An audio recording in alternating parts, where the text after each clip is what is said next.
حضرت بایزید بستامی رحمۃ اللہ تعالی علیہ فرماتے ہیں، کیا خوبصورت جملے ہیں، ذرا سنیے گا. کہتے عام مومنوں کے مقام کی جو انتہا ہے نا، ہم جیسے جو عام لوگ ہیں، وہ صالحین کے مقام کی ابتدا ہے.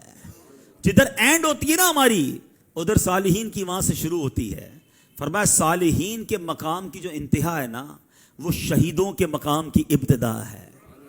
فرمایا جو شہیدوں کے مقام کی انتہا ہے، وہ صدیقوں کے مقام کی ابتدا ہے. صدیقوں کے مقام کی جو انتہا ہے، وہ نبیوں کے مقام کی ابتدا ہے. فرمایا جو نبیوں کے مقام کی انتہا ہے، وہ رسولوں کے مقام کی ابتدا ہے. فرمایا جو رسولوں کے مقام کی انتہا ہے، وہ اولو العزم رسول جو چند ہیں، اللہ کی بارگاہ میں بڑا مقام ہے، ان کے مقام کی ابتدا ہے. اور کہاں جہاں اولو العزم رسولوں کے مقام کی انتہا ہے، وہاں نبی مکرم جناب رسول اللہ صلی اللہ تعالی علیہ وسلم کے مقام کی ابتدا ہے.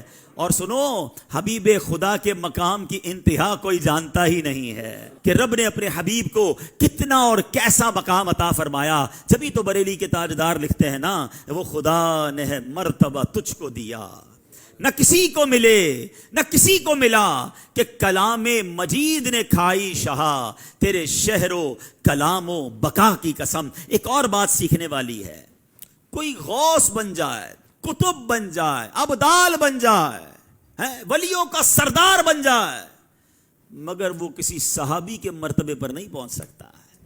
ہاں، سارے اولیاء جو ہے نا، وہ کیٹیگری میں صحابہ ان سے اعلیٰ ہیں. اچھا، کچھ صحابہ ایسے ہیں جنہوں نے ایک بھی نماز نہیں پڑھی. کیوں؟ ایک بھی روزہ نہیں رکھا، کوئی صدقہ نہیں کیا. ایسا ہوا کہ کئی بار غزوات ہو رہے تھے تو نبی پاک کی بارگاہ میں کچھ لوگ آئے کہ حضور اگر ابھی ہم ایمان لے آئیں اور ہم بھی غزوے میں شامل ہو جائیں، شہید ہو جائیں، تو کیا ہمیں جنت ملے گی؟ آقا نے فرمایا تمہیں جنت ملے گی. کلمہ پڑھا، غزوے میں گئے، کوئی نماز نہیں پڑھی، کوئی روزہ نہیں رکھا، چند منٹ پہلے ایمان قبول کیا اور مسلمان ہوئے، شہید ہوئے. ساری دنیا کے غوث کتب ابدال سے بڑا مرتبہ حاصل ہو گیا. وجہ کیوں بھائی؟ ساری زندگی غوث پاک تو نمازیں پڑھتے رہے، روزے رکھتے رہے، ساری زندگی جو تلاوت قرآن کرتے رہے. اولیاء کرام کے واقعات پڑھو، مجاہدات سے بھرے ہوئے ہیں. انہوں نے ایک نماز نہیں پڑھی اور ساری دنیا کے غوث کتب ابدال سے کیوں بڑھ گئے؟